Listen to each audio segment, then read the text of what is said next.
জীবনে মানসিকভাবে শক্ত হওয়াটা দরকার।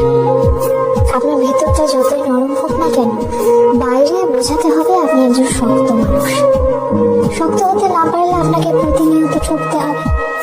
নিজের ভেতর আত্মসম্মান বোধ, ইগো কিংবা মূল্যবোধ থাকা উচিত। খেয়াল করলে দেখবেন যারা ঠকে যায় তারা বরাবরই নরম মনের মানুষ। শক্ত মনের কাউকে মানুষ ঠকাতে পারে না। সবকিছু রিভেঞ্জ অফ নেচার অর্থাৎ প্রকৃতির প্রতিশোধের উপর ছেড়ে দিতে নেই।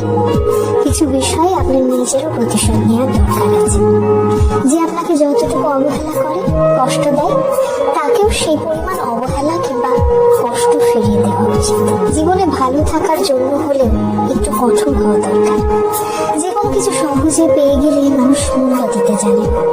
মানুষ হিসেবে আপনি সহজ হতে পারেন, তবে সস্তা কিংবা সহজলভ্য হতে যাবেন না।